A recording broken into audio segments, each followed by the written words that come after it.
Imagine planting a tree today, a tree that could be producing for decades, a tree whose fruits can be eaten, whose water can be drunk, whose husk can be processed, whose shell can become useful products, and whose leaves and trunk can also have practical uses. Now imagine many people walk past this tree every day without realizing how valuable it can be.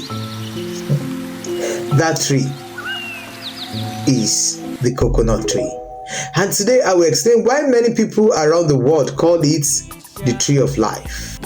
Welcome to Plantation Masterclass series, where we teach plantation establishment from beginner level to professional level. My name is Oluwafunmilola Temitope, popularly known as the Agro Queen. And here, we don't just farm, we establish. Welcome to season 3 of our Plantation Masterclass.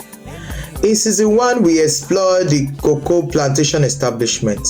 Season 2, we learn about avocado plantation establishment. And today, we begin our coconut plantation masterclass.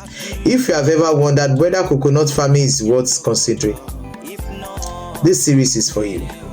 One of the reasons coconut is called the tree of life is because almost every part of the tree has a practical use. The foods provides food, that's number 1.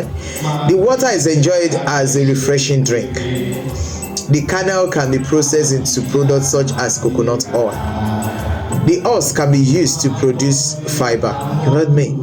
The shell can be turned into useful household or craft items. The leaves have traditional use in some communities, and the trunk can be served as timber when appropriate. This makes coconuts one of the most versatile tree crops. People establish coconut plantation for different reasons. Some plant them as a long-term agricultural investment. That's number 1. Some for household consumption, some for commercial production. And some combine coconuts with other crops during the early years of plantation establishment where suitable. Whatever the goal, success begins with proper planning. One misconception is that coconut only grows well near the sea. While coconuts naturally thrive in many coastal environments, there are also improved varieties that perform well in several inland parts of Nigeria when planted under suitable conditions and managed properly. That is why understanding your local environment is important before planting. Before buying seedlings, ask yourself a few questions. Number 1, is my land suitable? Number 2, which variety is appropriate for my location? That's number 2. Number 3, what is my purpose? Home use, commercial production, or landscaping? So, do I understand the long-term commitments involved?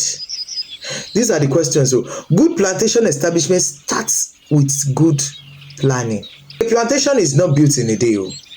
It is built through good decision made one step at a time.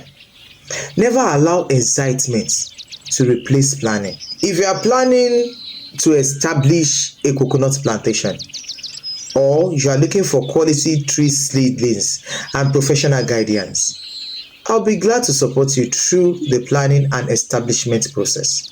I will see you next week, where we'll discuss choosing the right land, soil, and climate for coconut plantation, because the success of a plantation often begins long before the first seedling is planted. And remember, we don't just farm, we establish. I am Oluwafunmilola Temitope, the Agro Queen. See you next week, God willing. Bye.